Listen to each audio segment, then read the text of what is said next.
street corner where their best friend, their brother, their mother, their nephew, where they themselves were shot. That trauma, once inflicted, doesn't leave. Sometimes when I'm laying down, I just hear it and I get scared. Sometimes at night, I have nightmares too. I don't want it to happen again. And you think it's going to happen again?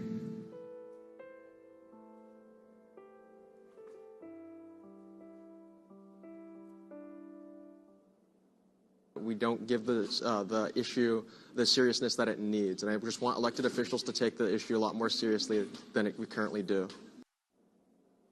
Today marks the 9th hearing this committee has held in the 117th Congress on our nation's epidemic of gun violence, the 9th. No aspect of this crisis is more important than its impact on our children. Protecting our kids has to be our most solemn obligation as lawmakers. What can we do? First, we need to admit that this is a problem with a solution. For too long, gun tragedies have met with inaction in Washington. But when we are talking about the #1 killer of kids in America, we can't just shrug our shoulders and say, well, politics make this impossible. I'm glad there's now a bipartisan deal on a framework for reform that would help save lives and better protect our kids. Congratulations, Senator Blumenthal, for your contribution to this effort. Other members of the committee have as well, but I want to single you out because I know ever since Sandy Hook you've shown a special interest in this. Senator Booker has been involved as well. This framework doesn't include everything I want, but it's made up of reforms that Americans overwhelmingly support. Proposals such as keeping guns out of the hands of dangerous people, like convicted felons and domestic abusers. When they shoot, kids too often end up the targets are caught in the crossfire. That's why we need reforms like better background checks, support for state crisis intervention orders, also known as red flags, and tougher laws to crack down on straw purchasing and gun trafficking. I've said it before, but it bears repeating. Last year, we lost a wonderful young Chicago police officer, Ella French. She was in the Inglewood section of Chicago. I'm sure Mr. Willingham knows that section.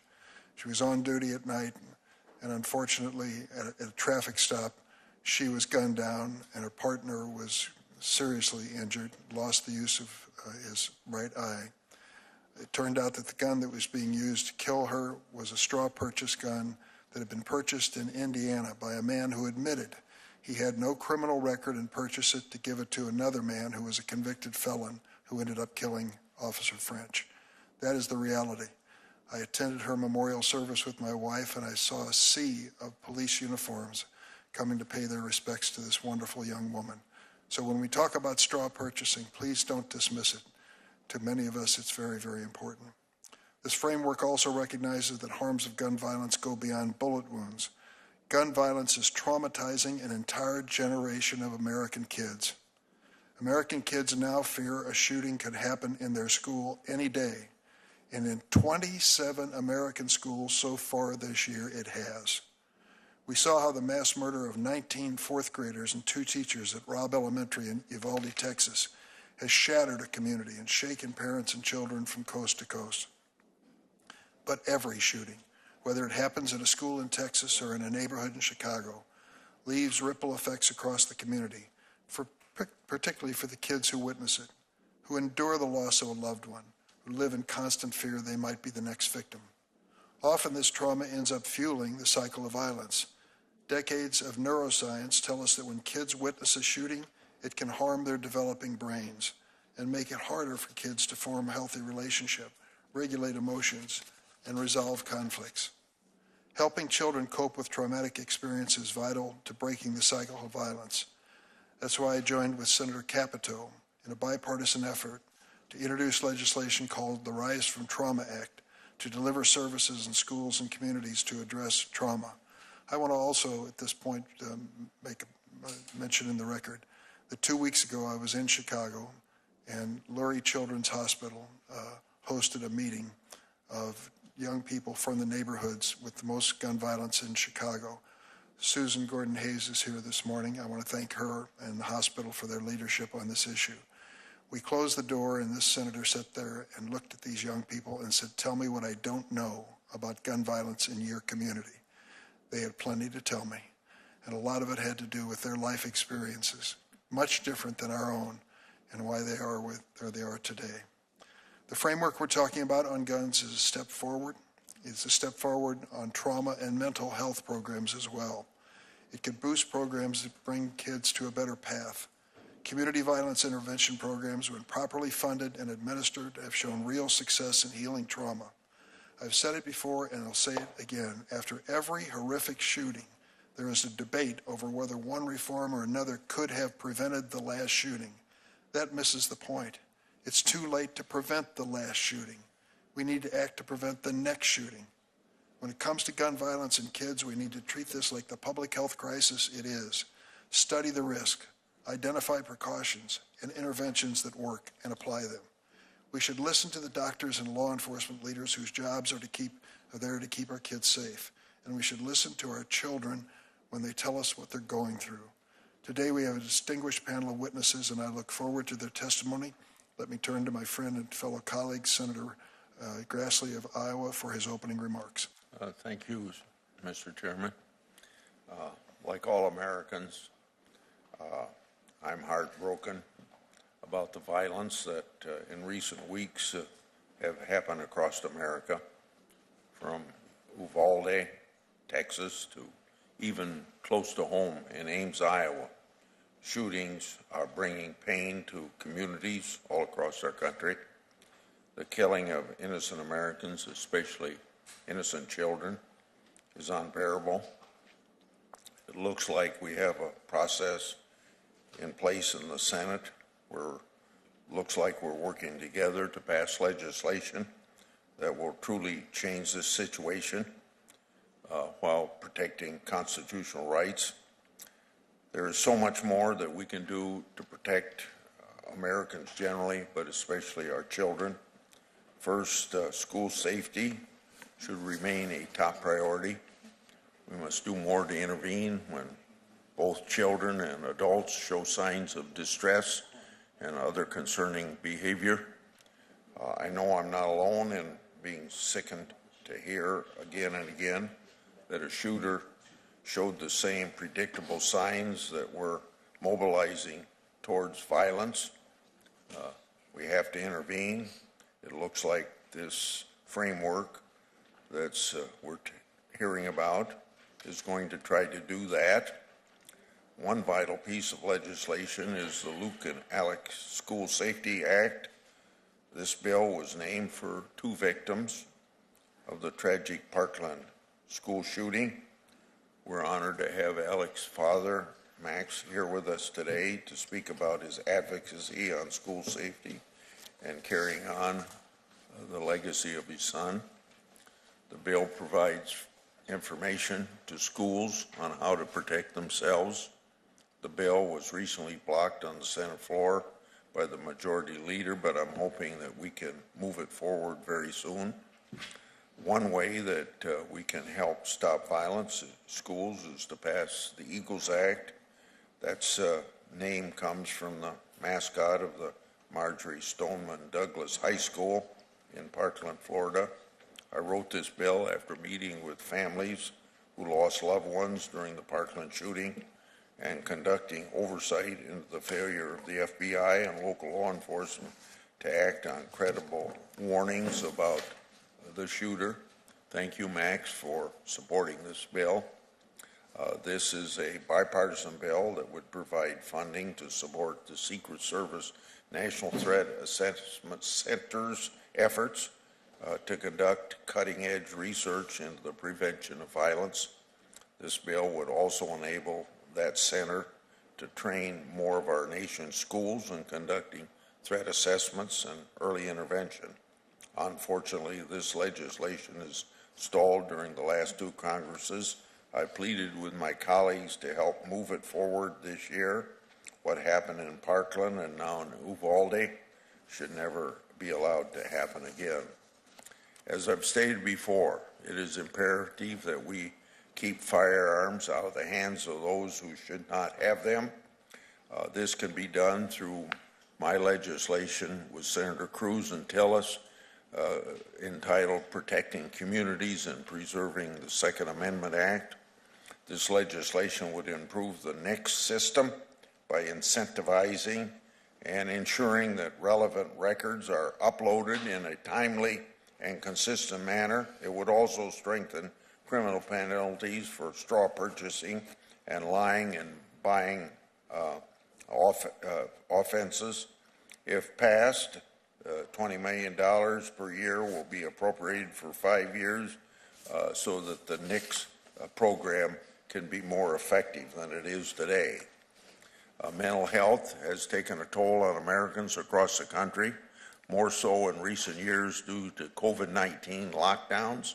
Students were forced to stay home and kept out of the classroom, and uncertainty about the future overwhelmed both households as well as businesses. Mental health issues are also a root cause of many tragedies that we see across the country. Any legislation proposed in the Senate that is looking to impact change must include resources to address mental health. We can't live in a society where violence is tolerated. In terms of violence and crime, our country has seen enough. We must take necessary steps to prevent further acts of violence across our country. When it comes to saving children's lives, that means combating gang violence. While mass shootings often receive national attention, there are countless parents who suffer outside of the spotlight of the terrible ramifications of nationwide spike in violent crime. For all of those grieving the premature loss of a child or loved one, I cannot pretend to understand what you're going through, but I'm here to listen, and I want to act. I look forward to discussing policies to keep our children safe.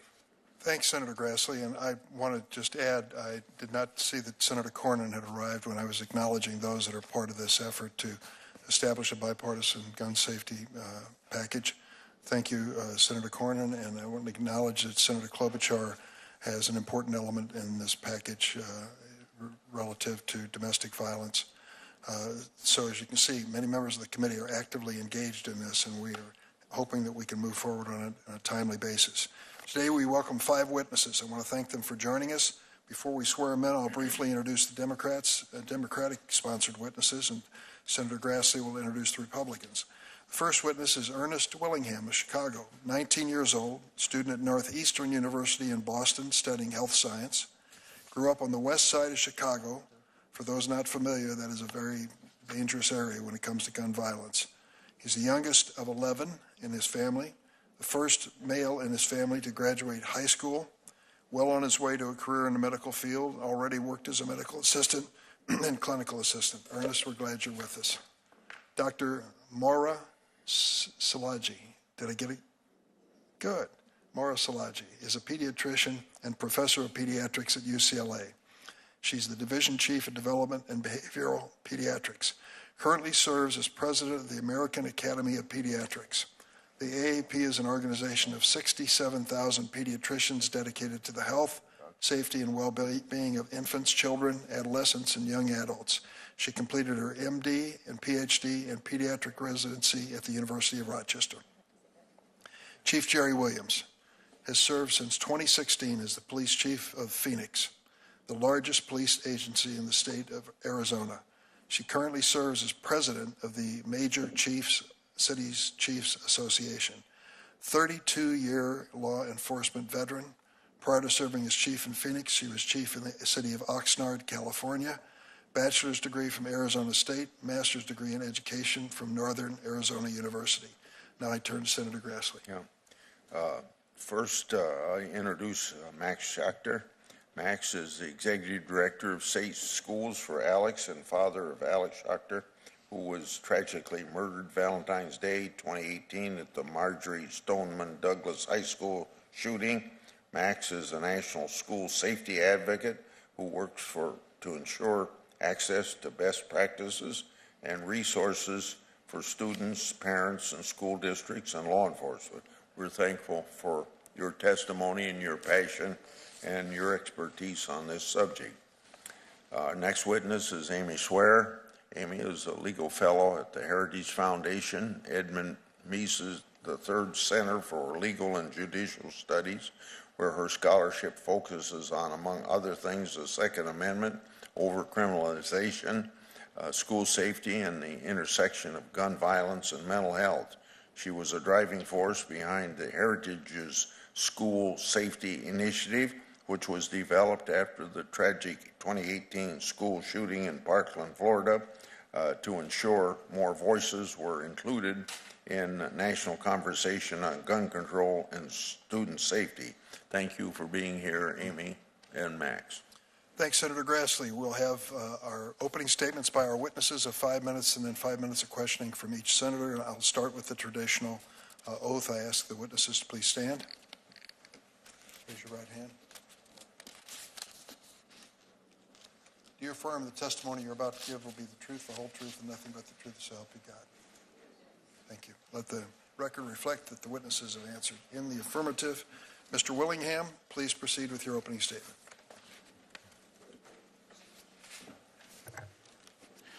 Good morning, Chairman Durbin, Ranking Member Grassley, and distinguished members of the Senate Judiciary Committee. Thank you for inviting me here today to discuss with you how our nation's youth are in crisis from the persistent gun violence plaguing our country. My name is Ernest Willingham, and I'm a current third-year student at Northeastern University in Boston, Massachusetts, studying health science with aspirations of becoming a physician. I have seen gun violence up close and personal. Allow me to take you through a journey of what the average young person goes through in a city struggling with gun violence. What it is like to make life decisions when in fear of gun violence or of being shot weighs heavily on your mind every single day. I am the youngest of 11 children. My family lived in the Cabrini Green housing projects in Chicago until our building was torn down. We were displaced and lived in Lake County, Illinois for a short time until we moved back to the west side of Chicago, where gun violence is raging. I attended Crane Medical Prep High School, located on the near west side of Chicago. I have seen my brother, my father, my cousin, and my best friend become victims of gun violence. My brother was shot while we lived in Cabrini Green on 2 different occasions within a 1-year time span, once in the groin and the other time in the leg. I was 5 years old then. I didn't have a clear understanding of gun violence, but it did not take a rocket scientist to recognize the emotional trauma. My brother, after being shot for the first time, was vigilant yet fearful. Imagine being scared to go out in public or go to family gatherings after being shot in fear of being shot again. On the weekend of August 5th, 2018, my best friend, Jeri Patterson, was shot and killed at age 17 by a stray bullet while hanging outside with friends in Chicago. She was one of 66 people shot and one of 12 killed in the city on that very summer weekend. 4 years later, in 2022, we still have no closure, no resolution, and her family and so many more are left with unspeakable grief, trauma, and fear. I never understood the anguish from gun violence until I had to sing and provide comfort to Janae's family at the funeral. I was devastated and heartbroken. This is something that young people should never have to prepare themselves for. Yet it remains the lived experience of so many children and youth around our nation. After Janae's life was taken from her and I moved through high school, I dealt with this constant interpersonal fear that I would be shot. And because of this, the trajectory of my career in education was on the line. As I approached my senior year, I was the first male in my family to graduate high school, soon to be college, and I knew that college was the answer, but I was too afraid to stay home and possibly be shot and killed. I purposely did not apply to any schools near my home because I was afraid I was going to die from gun violence. I made a vow to myself that I would rather risk losing my life in another part of the country than have my mother learn that someone had taken my life away from me in Chicago. My mother and I discussed my decision to leave Chicago for college, and we both agreed and made sense that it would be best for me to leave given the risk. Growing up in Chicago, it has become the norm to hear that someone, primarily a young person, has been shot and killed. Therefore, we cherish every possible accomplishment because we attended more funerals than weddings. Ask any young person in Chicago, how many weddings have you attended? Very few would have attended one. However, most have attended at least a dozen funerals. I attended an 8th grade graduation this past week with kids ranging from 12 to 14 years of age. As I looked around, I saw parents bawling their eyes out, not just because they were proud, but because they were not burying their children. Gun violence is prevalent everywhere across this country, and it's almost a privilege to say that you haven't been personally affected by it. We know many who have had to bury young children and those who have not yet lived in constant fear that their children will be next. Our young people, the future of our nation, are dying and suffering in mass numbers. For the first 18 years of my life, I was fortunate to have been engaged with the vital program of Ann and Robert H. Lurie Children's Hospital of Chicago called Chicago Youth Programs. This program serves youth aged 0 to 25, helping them mitigate risk and build strengths via education, comprehensive health care skills development, and career opportunity. It helps youth like me who come from neighborhoods tarnished by poverty. This program altered the course of my life as well as that of a number of my siblings. This summer, I am employed at a school-based health center located in a high school on Chicago's South Side. One of my students expressed to me that she was indecisive about going away for college or staying home due to our country's current gun violence climate. Our young people are faced with decisions to which they cannot find answers. Our youth are terrified, unsafe, and pleading with elected officials in Washington to muster the courage to protect them.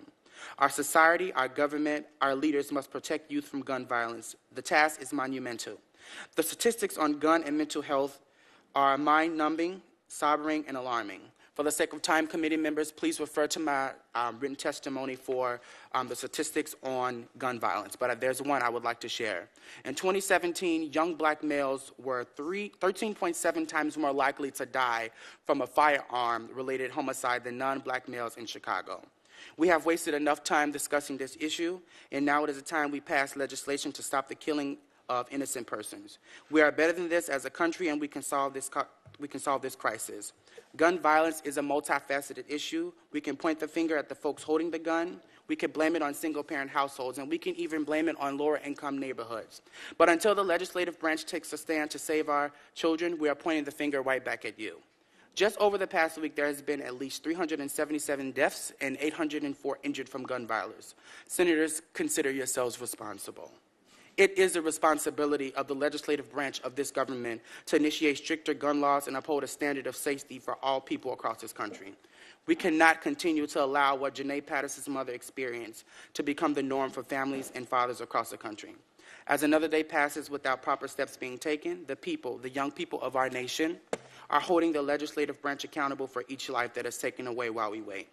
I plead with you to pass common sense gun legislation so children and youth can grow up in safe communities. Thank you for your time. Thank you, Mr. Willingham. Mr. Schachter.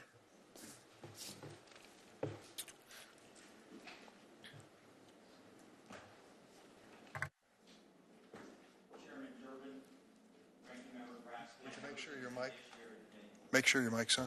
I bought it. Chairman Durbin, Ranking Member Grassley, members of the Judiciary Committee, thank you for inviting me to testify today. And Congressman Ted Deutsch, thank you for being here as well. My name is Max Schachter. In 2008, my wife suddenly passed away in her sleep. As a newly single father of 2 little boys, I thought that day would be the worst day of my life. Several years later, I met a wonderful woman with 2 little girls who lost her husband to a heart attack. We fell in love and decided to start a new life in Parkland, Florida. It had been ranked the safest city in our state. On Valentine's Day 2018, I sent my little boy Alex to school, thinking that when I said goodbye to him, he would come home to me. Never for a moment did I think that he would be murdered in his English class. Now Alex is buried next to his mother in the cemetery. After the shooting, I was consumed with grief and anger. After 9/11, we made the airplanes safer. After the Oklahoma City bombing, we made the federal buildings safer. Yet I could not understand how more than 20 years after Columbine, children and teachers continued to be murdered in their classrooms. I was determined to do everything I could to prevent this from happening again. So my wife and I started a charity called Safe Schools for Alex, so that no other family would have to experience our pain. I traveled the country in search of solutions, and what I found was that while some school districts seemed well prepared for acts of gun violence, too many of them had the complacent attitude that Parkland had, that it won't happen here. Administrators and teachers frequently ask me, where do I find these best practices? Where do I begin? Educators are not trained to be school security experts. School officials need proper guidance on what evidence-based practices work and do not, which is why in 2018, I started advocating for the creation of a federal school safety clearinghouse, a streamlined one-stop shop for all school safety best practices, resources, and grant programs. And in 2020, I was ecstatic that this clearinghouse was launched on schoolsafety.gov.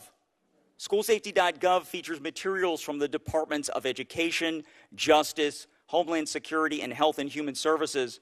The clearinghouse offers guidance on issues ranging from physical security measures to mental health counseling. It also offers a grant finder tool where school officials can search and apply from more than 40 different programs, offering nearly $2 billion in funding. And the clearinghouse is already making schools safer. Today, I'm here to ask Congress to pass two important bills to help make schools safer.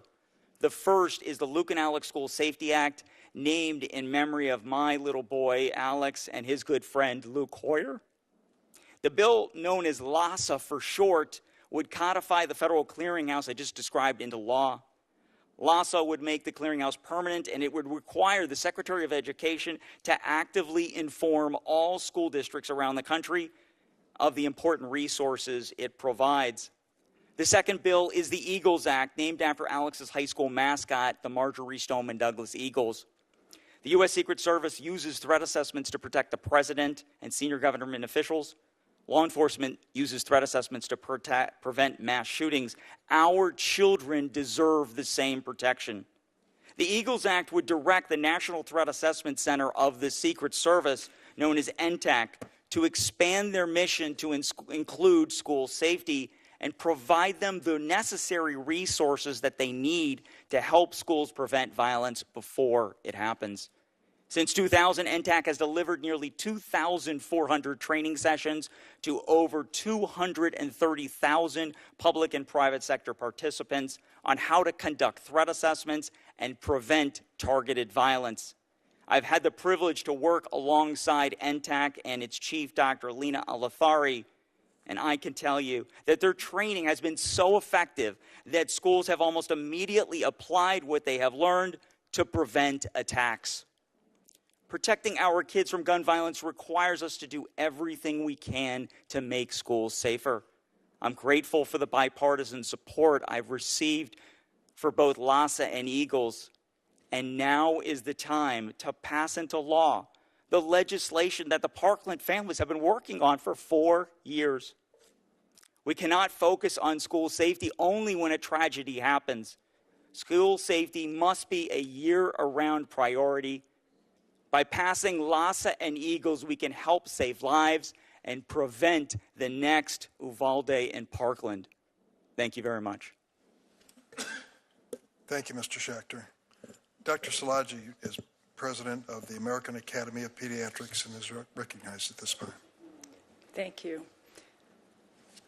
Chairman Durbin and Ranking Member Grassley, I'm Dr. Moira Szilagyi. I'm a primary care pediatrician and president of the American... Could you pull the microphone a little closer to you? I can. Thank you. All right. Chairman Durbin and Ranking Member Grassley, I'm Dr. Moira Szilagyi. I'm a primary care pediatrician and president of the American Academy of Pediatrics. I asked the pediatrician members of the AAP to send me their stories of how gun violence has impacted the children they care for. The response was overwhelming. In just a few days, I received over 300 compelling and heart-wrenching stories from pediatricians. I brought them with me today, and I urge you to read them. On the morning of May 24th, the students of Robb Elementary School started their day like any other. They tied their shoes, put on their backpacks, and said goodbye to their parents. They went to school expecting to see their friends, to learn, and to prepare for summer break. It should have been an ordinary day. But 19 of these children did not return home to their families that day to untie their shoes and hang up their backpacks. These 19, 9, 10, and 11-year-olds, 3rd and 4th grade students, will never return home because their lives were taken in a horrific display of violence. And unfortunately, in America, a day with gun violence has become an ordinary day. Uvalde's only pediatrician, Dr. Roy Guerrero, was called to the emergency room to help with the injured children that day. Ultimately, he lost 5 of his young patients, children he'd care for much of their lives. Helping keep children safe is one of the most essential roles of pediatricians like Dr. Guerrero. For example, we work with families to keep children safe in the car by making sure they are safely secured in car seats. We also counsel families on gun safety. But there is only so much pediatricians can do. Keeping children safe is a duty we all collectively share as a society. But in this duty, I am sorry to say we have failed our children. Gun deaths are preventable, yet every year, 3,500 children and teens die by firearm. Put another way, that is like having an Uvalde-scale tragedy every other day. And it's not just acts of homicide. Suicide is now the 2nd leading cause of death among youths aged 10 to 24. On behalf of America's pediatricians, I am here today to say we cannot accept this. Senators, you must act. We can't talk about child firearm deaths without talking about trauma. The millions of children who've been exposed to gun violence have experienced trauma. We owe it to our children to protect them because we know from science that childhood trauma and adversity has lifelong impacts on one's health and well-being. Trauma is the obvious result of gun violence, but it's also a root cause of gun violence as well. A recent study of school shootings showed that 100% of school shooters had experienced significant childhood trauma. Trauma begets violence, begets more trauma and violence. We need to identify these traumatized children who are at risk of committing violence, get them into trauma-informed mental health care that they need, and make sure that they cannot access firearms. We will not be successful 100% of the time, but this is a critical element in preventing future tragedies like the one in Uvalde. We also have to address the availability of firearms for individuals who could do harm. I am really encouraged that a bipartisan group of senators have reached a framework agreement to address gun violence. The framework includes new federal investments in mental health, school security, and red flag laws. It also includes meaningful reforms to gun laws, such as improvements in background checks. And we encourage Congress to complete action on this proposal without delay. While this framework is a significant step forward, it's only a start. Safe gun storage is also urgently needed to prevent child suicide, homicide, and accidental death. As a pediatrician who has treated 5 children who were accidentally shot by themselves or another child after accessing an unsecured loaded gun, I've seen the impacts firsthand. Sadly, 2 of these children lost their lives. We must do more to encourage gun owners to safely store their firearms.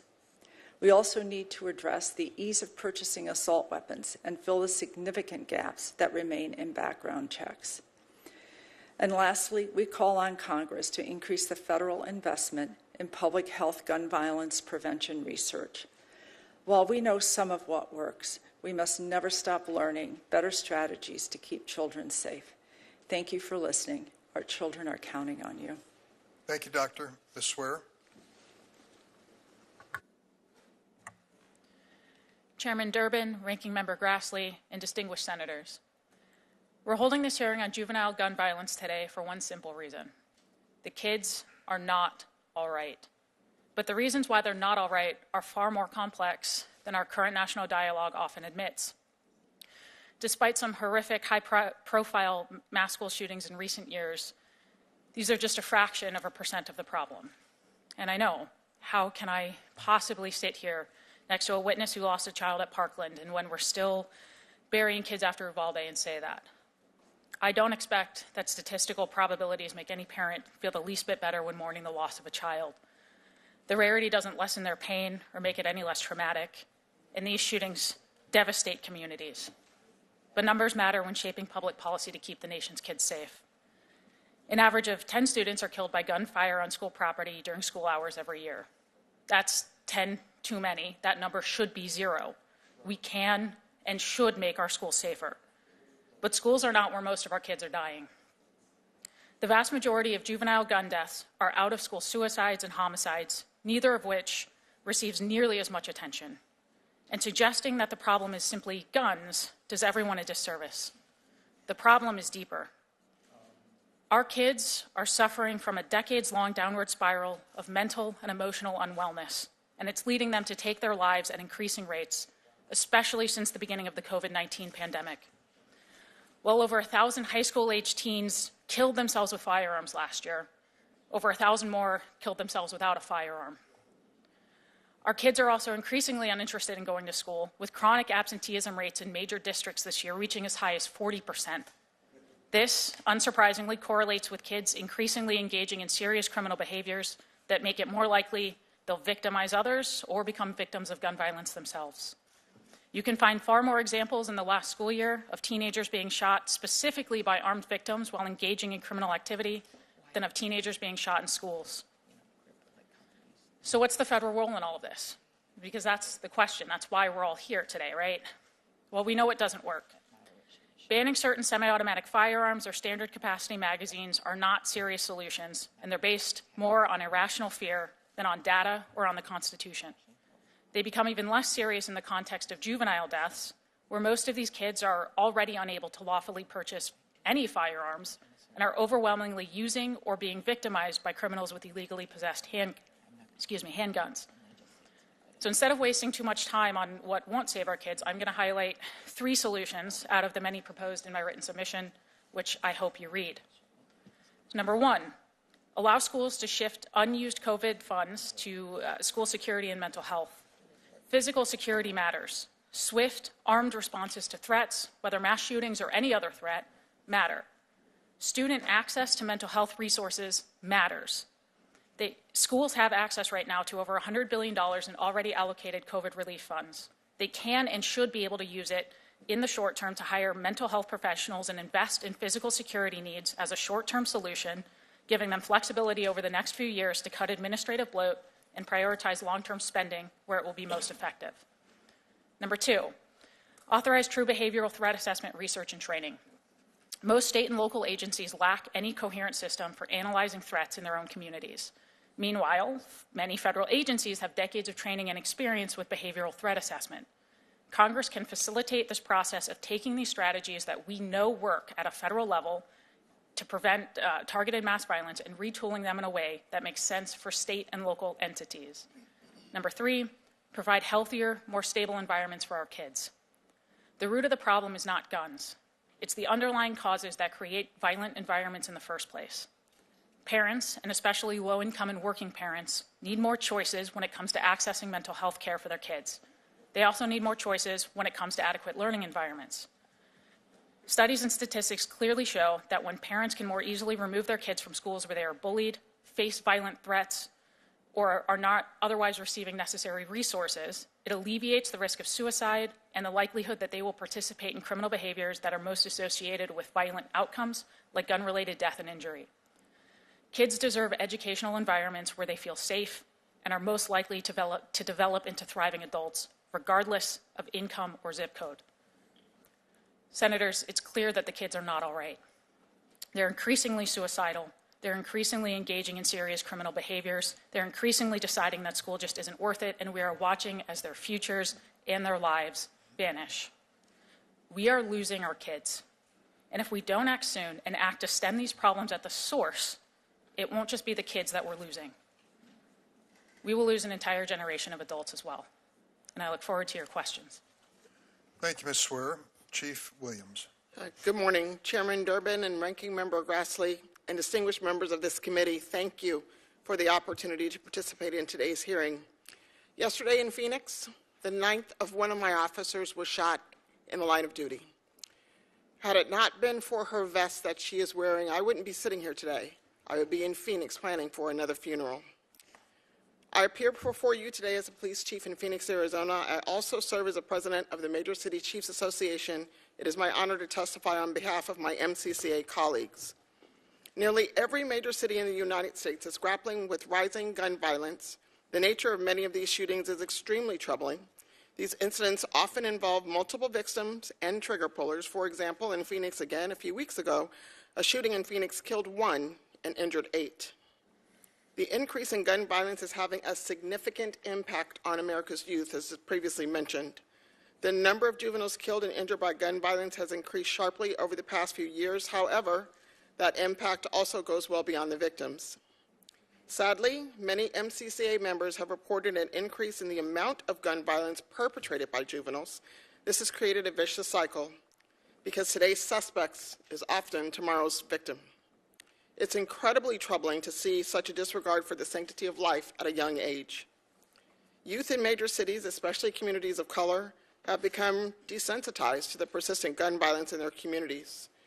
Children should neither be afraid of getting hit by a stray bullet in their homes, attending an event, or walking through their neighborhood, nor should any child feel the need to carry a gun to protect themselves or think that using it is an appropriate way to resolve conflict. Reducing juvenile gun violence will require addressing the trauma inflicted when children witness violence or become victims of violence themselves. Our MCCA member cities have made significant investments in intervention programs that are aimed to help the juveniles heal, prevent retaliation, and then break the cycles of violence described above. However, as previously mentioned, this is only part of the solution. Guns have flooded our communities, and it's become far too easy for our children to get their hands on a gun. The MCCA has long been an advocate for sensible firearms policy. In fact, in 2018, the MCCA adopted a firearms violence policy that would help mitigate the threat of gun violence without infringing on constitutional rights or weakening due process. These reforms include requiring universal background checks, closing the boyfriend loophole, supporting the use of extreme protection orders, aggressively prosecuting straw purchases and prohibited possessors, and lastly, banning assault weapons and high-capacity magazines. The MCCA was greatly encouraged by the bipartisan firearms policy framework that was recently released. There is significant overlap with the MCCA firearms policy, and polling shows that the majority of Americans support common sense reform. And Congress must act immediately to close those loopholes and the gaps in our system. As was previously mentioned, protecting our children also requires addressing the underlying violent crime problem in many of our cities. Unfortunately, constitutional proactive policing that helps drive violent crime down has sometimes become a luxury for many departments.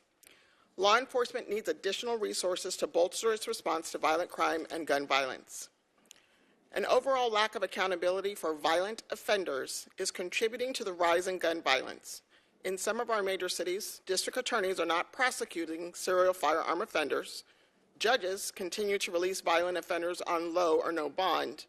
To address these challenges, Congress must provide resources to the U.S. Attorney's offices to support additional federal prosecution as appropriate.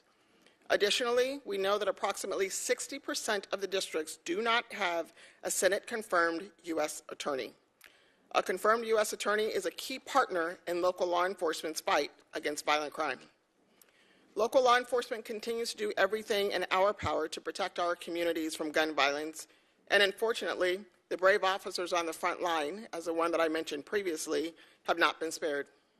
In the last 6 months, 9 Phoenix police officers have been shot and 15 injured. Many of these attacks are brazen, and the shooters are often violent offenders with previous felony conviction. The violence against law enforcement must stop. The current gun violence epidemic has been particularly devastating to America's youths. Far too many children have needlessly lost their lives, and countless others have been traumatized.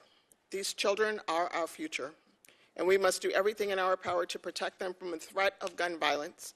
The Major City Chiefs Association stands ready to work with you to achieve this goal.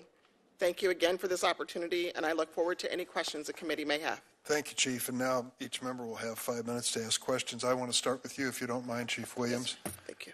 In the Buffalo situation at the supermarket, there was a retired policeman who was a security guard. Yes, sir.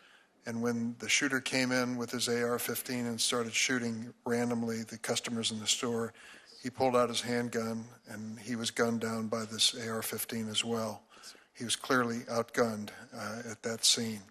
That is not an uncommon experience, that many of the police that we count on around this country are being outgunned by the shooters.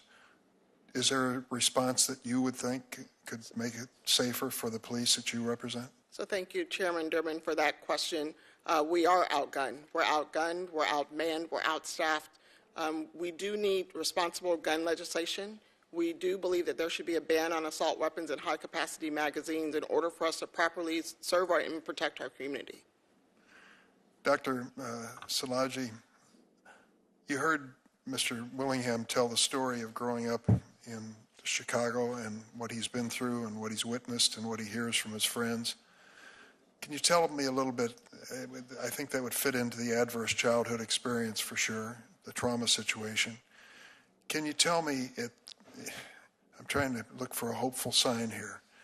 He's come forward and has made quite a great contribution in his own life toward his college education and his aspirations. What are the hopes of rescuing young people like him who have been exposed to this trauma as they're growing up? Thank you so much for that question, Senator Durbin, and I'd really like to thank Ernest Willingham for his testimony. He represents so many of the youth that I take care of. I've been a foster care, child welfare pediatrician for over 30 years, and one can't do that work without seeing trauma every day, everywhere I look. I do think there's been a pervasive sense of hopelessness among our youth, and that's partly why we're seeing such an increase in youth suicide and youth violence. But you asked about adverse childhood experiences and childhood trauma. And so the studies were done a long time ago now, but they have continued and they've reinforced what we know, that children who have high levels of exposure to adversity, particularly intrafamilial adversity, or stressors outside the family, such as discrimination, bullying, and community violence, have high rates of lifelong mental health, and poor social outcomes. But we also know that young people who grow up in such environments can also do well, but they do well because they have a lot of resources poured into them. So the hopeful part are the families, having a good family, as it sounds like Mr. Willingham really had, finding teachers and educators who support you. I actually grew up in a rough and tough neighborhood, and I was blessed to have a wonderful family. And several of my friends died by suicide while I was growing up, and I also had a friend of my brother's was shot in my home by his cousin. So I've seen violence in my personal life. The hope comes that we know what we need to do to fix things. And in particular about adverse childhood experiences, it is identifying these children early. It is pouring resources into them, and a lot of that has to do with the relationships we surround them with. We need evidence-based trauma-informed mental health care, and I deeply appreciate the work that you have been doing to pass legislation on increasing mental health supports and addressing trauma-informed care. And I do think that there is hope. I have certainly seen the young people I know in foster care. They have ranged from kids saying to me, I don't expect to live past 20. Many of them probably grew up in neighborhoods similar to Mr. Willingham's. But I've also seen the young people from similar circumstances with the right inputs do very, very well, like Mr. Willingham going on to college and planning their future. So, yes, there is hope. Thank you, Doctor. Mr. Willingham, I wish I had more time because I'd like for you to explain, with all your friends and yourself going through a lifetime exposed to this gun violence and uncertainty and despair in some situations, how you ended up weathering that storm and are moving in the right direction. Could you say it in a few words? I'm sorry I don't have more time. Thank you, Chairman Durbin, for that question. It's as simple as stating, as Dr. Moore explained, having a village. It takes really a village to pour into one child. And having a team of people, a good family, teachers, mentors, all of those different things matter. And I'm not the only one in my neighborhood doing great things. I'm not the only young person in Chicago that has excelled throughout difficult times in their lives. But the reason so many of us have been able to excel in the midst of controversy, in the midst of gun violence, in the midst of just a difficult upbringing is because of the village, because you have a village to help you navigate through high school, help you navigate through college and possible career things, and also just that social and emotional counseling and therapy that you get, and not necessarily from a mental health professional, from someone, a community health worker or an educator in the school or someone at your neighborhood corner store. It literally takes a village to really navigate a child through difficult circumstances. So that's what I can attest to my story. I've heard that phrase before. Thank you very much, Mr. Willingham. Senator Grassley? Max, you've dedicated your life to enhancing safety in schools. I think you've advocated increasing physical security, introducing threat assessment programs, advocating for school resource officers. These programs all serve to deter mass shootings in schools. One of the things that you've advocated is very passionately for is dissemination of best practices in school safeties. I'm proud to co-sponsor a bill named after your son that will codify federal clearinghouse of best practices. How did you come to the conclusion that this vital element of protecting children in schools is an important approach? Thank you, Senator Grassley. After Alex was murdered in the Parkland school shooting, I made it my mission to do everything I could to make sure that this never happened again. And when I traveled the country, the question that I got from a lot of educators were, where are these best practices? And what they were getting was a lot of confusing material from a lot of the different federal agencies. So we had this idea to create a federal school safety clearinghouse. And it's really been a model for what the federal government can do if they all work together. And all of the agencies that work on school safety, so you've got the Department of Education, Department of Health and Human Services, the Department of Justice, and the Department of Homeland Security are now all working together. They're coordinating, they're cooperating, and they have an editorial board. So they've gone through this issue, and everything, all the best practices that schools need are all housed on schoolsafety.gov. Because as I traveled the country, there's a lot of schools that were doing great things, but the problem was that a lot of schools didn't know that, and it was really only contained to the vicinity around that particular area. And so schools need help. Most educators become educators because they want to teach and they want to help children, not because they want to be school security experts.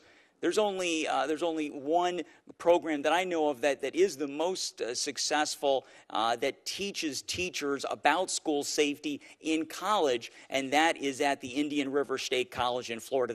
They're doing great things. I think it's really important that teachers are taught that in college before they become teachers, so that the burden is not on the school district as well.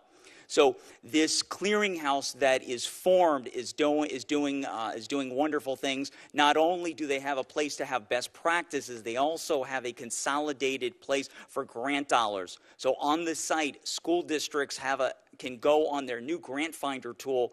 There's 40 different programs available and over $2 billion. So I encourage all educators and parents. Parents want information about how to make their schools safe, and that information is all available on schoolsafety.gov.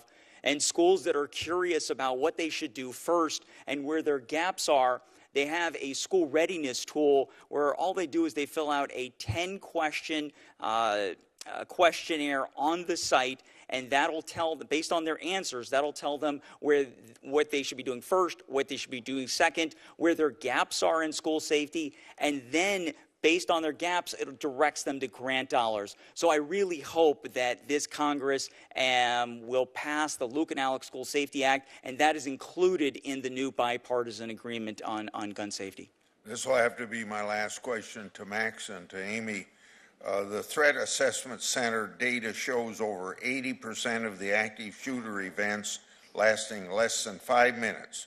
So would both of you tell me, what role do school resource officers serve in mitigating firearm violence in schools? Let's start with Amy. Thank you, Senator. We know that when we've reached the point where it's too late, where we're not talking about prevention, we are talking about an individual who is an active threat to that school, whether because they're a mass shooter or any other threat. And in that moment, what matters is how quickly there is an armed response, an armed confrontation. School resource officers play a role in that armed confrontation because they are the ones on scene. It lessens that amount of time. And you actually saw this in Santa Fe High School several weeks after Parkland, where within under 4 minutes, you had school resource officers draw that shooter's attention to themselves, heroically take on that gunfire. And we would have seen, but for that, a rate of death quite similar to Parkland, but instead it was far less. And we've seen this, I've listed in my written testimony a number of other occasions where school resource officers have been immediately on the scene to confront that threat, again, whether it's a mass shooting or any other threat, because we know that that is in that moment, the thing that matters most is the quickness of that response. Mac, maybe you can give a short response so I don't take time from my colleagues. In Parkland, in just 3 minutes and 51 seconds, 24 people were shot and or killed, including my little boy, Alex.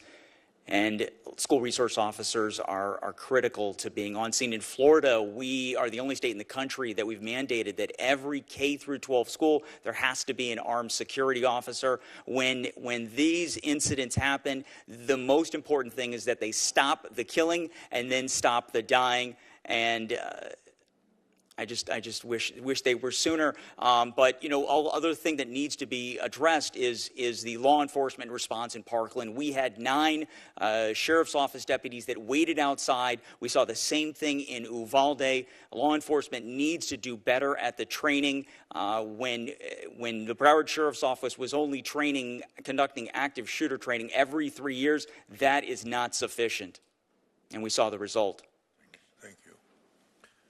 Thank you. We're calling on the Democratic side based on the early bird rule, and next up is Senator Feinstein. Thank you very much, Mr. Chairman. I'd like to use my time, if I may, to make a statement. This country is no stranger to the horror of gun violence and its impact on our nation's children. Just last month in Texas, 19 children and 2 teachers were killed by a teenager with an assault weapon. Only 10 days before that, 10 people were killed at a grocery store in Buffalo by a teenager with an assault weapon. I think we deserve better than this, and I've reintroduced the Age 21 Act. This bill would prohibit the sale of assault weapons and high-capacity magazines to anyone under the age of 21. If this bill had been law, it would have prevented the teenagers in both Buffalo and Uvalde from legally purchasing the weapons they later used to kill a combined 31 people, including 19 children. I really deeply believe, I've been on this committee for a long time, that we need common sense reforms like the Age 21 Act to protect our children. Since 2018, 6 of the 9 deadliest shootings in the United States were committed by someone under the age of 21. That's a fact. The bill has received significant support from both medical professionals and educators, because it would be a big step toward protecting children from gun violence. The National Association of School Psychologists, the American School Counselor Association, and the American Federation of Teachers recently sent letters to the Senate in support of the bill. So, Dr. Szilagyi and Chief Williams, can you discuss what you have seen in your work between young people having easy access to dangerous firearms and harms caused to children from gun violence? So, Senator, thank you for that question. As I previously mentioned in my oral statement, today's victims is tomorrow's suspects. We're seeing kids as young as 12, 13, and 14 have accessibility to guns and are unafraid to use those weapons in order to hurt or harm individuals in the community. So your point is extremely well taken when we talk about the age and the accessibilities to weapons. We as a country need to do better, and our children deserve far much better from us. Thank you, Mr. Chairman. That's what I wanted to say. Thank you, Senator Feinstein. Senator Cornyn.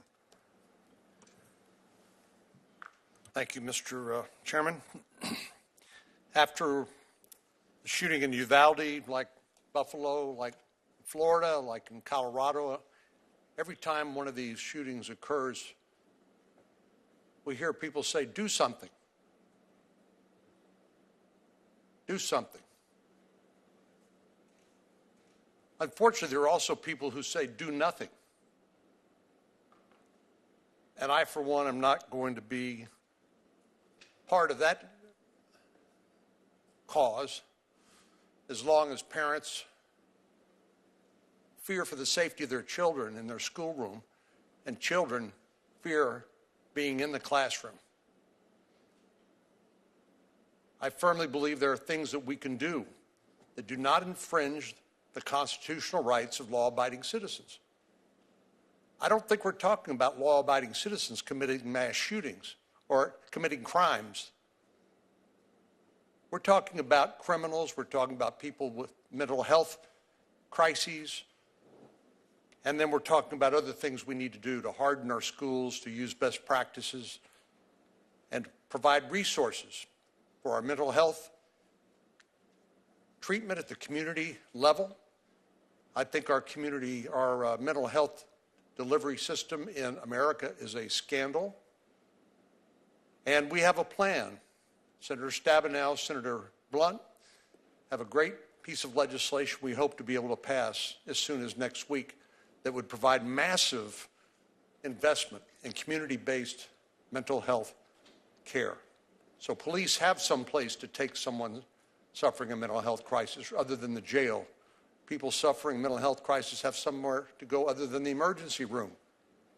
And we can actually get people some help so they don't get sicker and sicker and sicker and become a threat to themselves and potentially to others. I'm not suggesting that people undergoing mental health crises are always violent. That's not true. But some are, and as the doctor said, 60%, I don't know if you put a number on it, but you pointed out that 60% of the suicide deaths in America today are using a gun. So we, I think, have some things that we can do, and we need to do what we can. But what I would like to ask, maybe Ms. Swearer start with, it sounds like we're conflating a lot of different sorts of scenarios.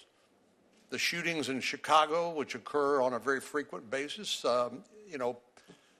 Chicago, Illinois has the toughest gun laws in America, but that arguably will not deter a gang member or a criminal. So can you sort of help us cut through this? And, my hope is we'll focus on solving problems as opposed to making an ideological statement. But can you help us cut through that? Sure, Senator, your point is well taken, that gun violence is much more complicated than any one specific subset of gun violence. And in fact, it is important to sort of separate those out because different types of gun violence have different underlying causes. They have different appropriate means of addressing them. They're even including from the standpoint of, quote, gun control. For example, when you're talking about gun violence in more, urban areas, gang-centric violence, it tends to be individuals who have long rap sheets or already prohibited persons who are illegally possessing firearms, and that's a lot different from, say, suicides, which are 2/3 of gun deaths, where obviously there is a mental health component there, or mass shooters who are almost always showing signs of being dangerous but are legally possessing their guns. So it's important to sort those things out and to treat them individually in the way that they need to be treated. Thank you for that. Unfortunately, I got 30 seconds. I want to ask the doctor a question. So the profile of some of these young male shooters seems eerily similar in some cases. You look at Adam Lanz at Sandy Hook. You look at Salvador Ramos in Uvalde, Texas. And the New York Times, I think, did a good job pointing out that like in 6 out of 9 of the mass shootings, the profile is pretty familiar. If we were able to get community-based mental health assistance to the young men, young boys really, and their families earlier, do you think we could improve the outcomes for them so that they could maybe live productive lives and not sort of circle down the drain and out of despair kill themselves and others as well? My brief answer is yes. Amy's helping me out, thank you. My brief answer is yes, and I think that we probably need to make sure that everybody who interacts with a youth, whether that's an educator, a pediatrician, a police officer, is versed in trauma-informed care, and that type of training is available and goes on around the country. It is evidence-based. And I think if we could have every professional who interacts with a child take that kind of approach, that yes, and increasing our access to mental health services through community-based mental health, school-based mental health, integrated care in primary care settings, I think is crucial, and it all needs to be funded. So thank you so much for your work on this. Thanks, Senator Cornyn. Senator Whitehouse. Thank you, Chairman, and thanks to everyone for being here. I want to begin by remarking on the action that my home state has just taken, our Rhode Island General Assembly, as it's preparing to pass the final big budget bill that is the conclusion of the legislative year, has just banned large capacity magazines, has just raised the age to 21 to buy firearms or ammunition, and has just banned open carry of loaded rifles and shotguns, which seem like pretty reasonable interventions. I believe there are actually gun clubs with ranges where the range safety officer won't let you use a large capacity magazine, so that seems like a pretty reasonable accommodation. We don't allow people under 21 to buy a beer, so why they need to buy firearms and ammunition is a little hard to explain, particularly in the wake of what we've seen recently. And for the life of me, I can't imagine, as a gun owner myself, why you need to open carry a loaded long gun around in this society. So I think we're seeing some signs of progress at the state level. I wanted to ask Chief Williams. I've spent a lot of years as a prosecutor involved with domestic violence. And one of the things we learned in the domestic violence context is the impact on young people simply of being witness to domestic violence in the home. I see you nodding. We've learned a lot about that. Our domestic violence community has developed, I think, very good interventions for that. Could you tell me what you think the lessons are that we learned in the domestic violence context from children who are witness to violence, domestic violence at home, for the children who are witness to even more ghastly demonstrations of violence in their schools with these massacres in which the damage to their classmates and friends is so great that DNA is required to identify the remains? So, Senator, thank you for that question. As we all know, domestic violence plays a role in everything that we all do, from local law enforcement to what you all do here. Children seeing trauma, children normalizing trauma, children witnessing trauma, I'm sure the doctor would say this also, creates this vicious cycle of violence where that child believes that is the norm. And so we as a society owe it to them to, as was previously mentioned, providing those services to those kids early and quickly and consistently. It shouldn't be a one-stop shop where you go in for care and then all of a sudden you're healed, because that doesn't happen. As far as the violence in school, we know that violence happens in school. It's obvious, it's evident. We need to provide those resources from a trauma-informed standpoint also to the students, as well as the parents, as well as the educators. Thank you for the question. And Doctor, I wanted to go to you with the same question. You obviously in emergency rooms see the children who are brought in whose bodies have been torn apart by these weapons and the ammunition that they discharge. But that leaves all of their classmates who were not physically injured. What are your recommendations and advice to this committee regarding what sort of impact what they have witnessed has on the classmates who were not physically injured, and what we need to do to provide supports for those kids and for their families? Thank you for that question. Thank you for that question, Senator Whitehouse. We know the impact of trauma on the brain of any kind, some worse than others. And we know after children have witnessed horrific events like shootings or other horrific events that they live with on a day-by-day basis, like interpersonal violence, that the back part of the brain, the limbic system, goes on hyper alert and kind of trains the brain to always scan for danger. They become hyper vigilant. They become very frightened. They sometimes erupt very quickly because the front part of the brain, which helps us to make judgment and rational decisions, is less well functioning after trauma. We also know that there are ways to help children, and there are numerous evidence-based, trauma-informed mental health interventions that we can use to support families in supporting their children and providing therapy to children. Thank you. My time has expired. Thank you very much, Chairman. Thank you, Senator Whitehouse. Senator Booker. Thank you very much, Mr. Chairman. Dr. Szilagyi, I thank you for your commentary. I think Mr. Willingham and I could probably appreciate what it's like to live in a community where you hear gunfire. Mr. Willingham, I know you have the feeling like I do when you know young people who've died. I've lost young men that I've mentored. I've watched kids that I've watched grow up. And I'm tired of seeing sidewalk shrines with teddy bears and candles all around my neighborhood. And to Senator Whitehouse's point, it really is the horror of a family losing a child, but the entire community suffers.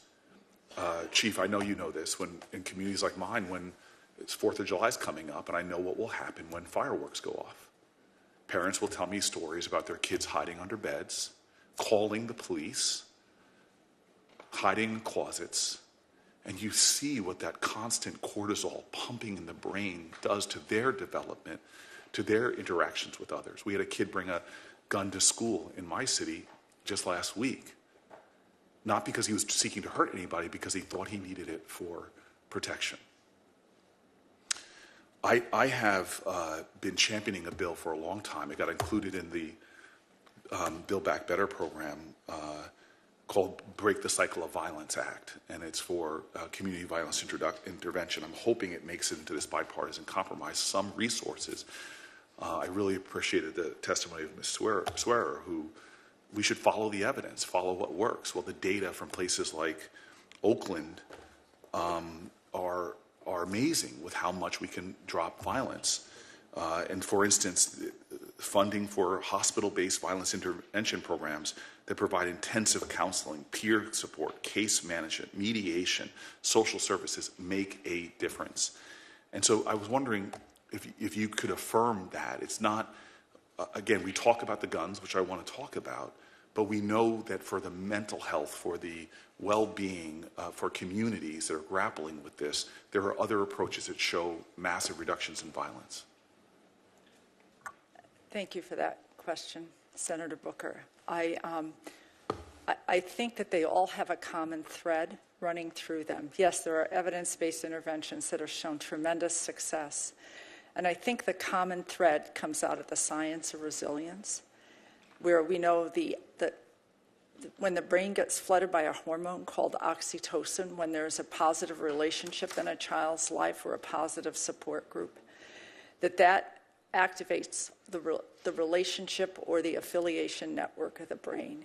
And that is as much a real network as the trauma network, if we want to think about it that way. And I think, it gives us great cause for optimism that we have these various interventions that we can have been proven in science that are probably working through that network and that can really help the child's brain develop in a way that leads them toward becoming the kind of person Mr. Willingham and yourself have become, even though you've grown up in neighborhoods that people may have lowered their expectations for.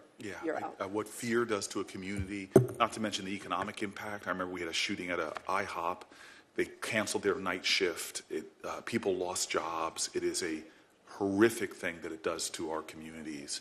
Ms. Swearer, I think you'd be surprised at how much we probably agree on from policy-wise. I agreed with you. You mentioned schools. It's great in my community that parents have high-quality choices, from public charter schools to magnet schools to you name it. And I agree with you about focusing on violence. These assault weapons, which I would like to see bans on, they are a very small percentage of the killings. The Schachter, a young man I saw grow up, got killed at the top of my block with an assault weapon, and the officer told me it was like their head exploded. So I'm concerned about those weapons. But I agree with you about following the policy interventions that are going to yield us the biggest reduction in violence. But there's one question I have to ask, and I stipulate I'm in agreement with a lot of your testimony, but I don't understand when I hear the arguments from friends of mine, colleagues of mine, that don't think it's the guns, because England has the same mental health problems. I lived there for 2 years, horrible suicide rates with kids. Canada as well. But people don't die of gun violence, so it has to be the guns to some point, the easy access to guns. And I agree with you. In my time as mayor of Newark, law-abiding gun owners were not committing the crimes. It was people getting easy access to guns. So to have a picture that paints not a call to do something in this country about the guns seems to be a little incomplete. Would you agree? To an extent, I would agree. It's about doing something about the guns that are actually causing problems in the hands of people who are committing violent offenses. And I think we'd agree overwhelmingly it's not about broad measures in the hands of law-abiding citizens, which is why it is important to do things like combat the very large and robust black market for firearms that we have in this country. And I actually do agree, Senator, that there is a lot that you and I do agree on. And it's not that it's not about firearms. I would also point out we have a pretty significant problem with non-firearm homicide in this country, too, which is why it's important to address violence. I've got to be respectful of my colleagues. I'm way over my time. The one thing I'll say is I look at the data. When Wyoming got rid of their gun licensing, shootings went up 20%, suicides rose. When Connecticut put gun licensing in, the data shows 40% drop in shootings, 15% drops in suicides. And so to me, I want to follow the data. And the ease of access to guns, a gun in the house, even a law-abiding citizen, with just having a gun in the house, increases the likelihood that their children will commit suicide with it dramatically. And so I'm all for following the data, but we've got to admit the facts and the data that we have points to a lot of the solutions that are being called for on both sides of the aisle, but it also points to doing something about the ease of access to guns. Thank you. Thank you, Senator Booker. Senator Lee. Thank you, Mr. Chairman. His recent attacks on students at Robb Elementary School in Uvalde, Texas, as well as patrons at the Tops grocery store in Buffalo, New York, and Christmas parade attendees in Waukesha, Wisconsin, and students and teachers at Marjorie Stoneman Douglas High School in Parkland, Florida, are unthinkable tragedies. In the aftermath of each of these tragedies, we go through a number of processes. We mourn, we cry, we pray, we express our condolences for those who have lost loved ones. We attempt to assess what went wrong and to fix any failures of policy or oversights by law enforcement or society that might have allowed these heart-wrenching, gut-churning tragedies to occur. Unfortunately, politics often gets in the way. Every time a tragedy like this occurs, there are a number who immediately demand the same gun control proposals that many have pushed for decades, while simultaneously attempting to defund police in schools. But the people who will be hurt by these proposals are not the criminals. They are the law-abiding gun owners and children in unsafe schools. During the Obama administration, the Department of Justice studied how criminals convicted of gun crimes obtained firearms. More than half, the precise number was 56%, had obtained the weapon illegally. To really address this rise of violent behavior, we need to look at what's causing males in our society to become so angry, isolated, socially detached, that they'll commit these unspeakable, unthinkable horrors. We need to look not just at what caused the tragic school shootings like Uvalde and Parkland, but also what's causing the massive increases in violent crime in large cities across our country, including our nation's capital and cities like San Francisco and Chicago. If we take a look at it, I think that we might find that there are contributing factors that include both cultural issues and policy issues. The cultural issues might include, among other things, broken families, bullying, glorification and obsession with violence in news and entertainment media, obsession with social media, and loss of community connection. The policy issues might include things like the anti-bail policies of woke prosecutors, COVID lockdowns, failure to enforce our laws, and school policies instructing teachers and administrators to look the other way when students display disturbing and potentially violent behavior. Mr. Schachter, I'd like to start with you, if that's okay. First of all, my deepest condolences go out to you in connection with the loss of your son, Alex. I applaud your efforts to make our schools safer, and I support the Luke and Alex Safe Schools Act, which is something that has been proposed in response to your great work, so thank you for that.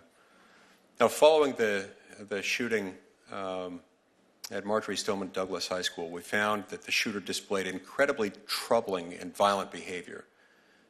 And yet, notwithstanding that behavior, which had been observed by a number of people familiar with him, we found that instead of being reported to authorities and removed from the school or otherwise put in some type of a program that might have led to a different outcome, Broward County school officials hid the behavior from law enforcement, didn't report it, hid it, brushed it under the rug.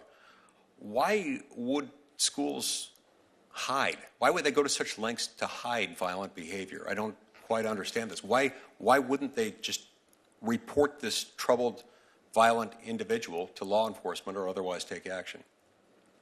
Thank you, Senator. There's a lot of issues that you talked about there, but I think that the solution to connecting all these dots. I mean, number one, you had a massive problem. There were silos of information. The Parkland murderer was extremely violent. He committed over 55 different disciplinary incidents in school, and then law enforcement was at his house over 40 times. Law enforcement didn't know what was happening in the school. The school didn't know what was happening outside of the school. So it's really connecting those dots. And that's why Senator Grassley's bill is so critical, EAGLES Act, because EAGLES Act reauthorizes the U.S. Secret Service's National Threat Assessment Center, which are the ones that are doing this work of connecting the dots through the behavioral threat assessment. And if the behavioral threat assessments are done correctly, you've got a lot of great outcomes. A couple of them are, number one, reduced suspensions, exclusionary discipline, bullying, racial disparities, and school arrests, which is what we all want. But even more importantly, if you're doing these threat assessments done correctly and properly with fidelity, which did not happen in Parkland. Parkland did a threat assessment on the Parkland murder in 2016, completely botched it. The assistant principal that did the threat assessment had never done one in his 30-year career, didn't know where the paperwork was, didn't know how to fill it out. And I think that, we're seeing the same things in Oxford High School, and I think we're going to see a lot of, in all of these horrible tragedies, because we know these individuals don't just snap overnight.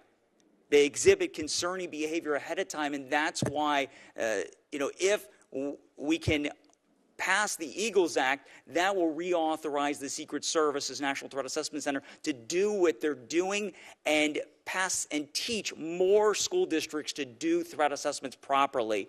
Because if we can do that, we can stop mass shootings in schools. But not only that, the goal of a threat assessment is to get these individuals the help they need. And if we can do that, we can make them productive members of society and make our entire country safer in the long run. Thank you. I see my time has expired, Mr. Chairman. Thanks, Senator Lee. Senator Klobuchar.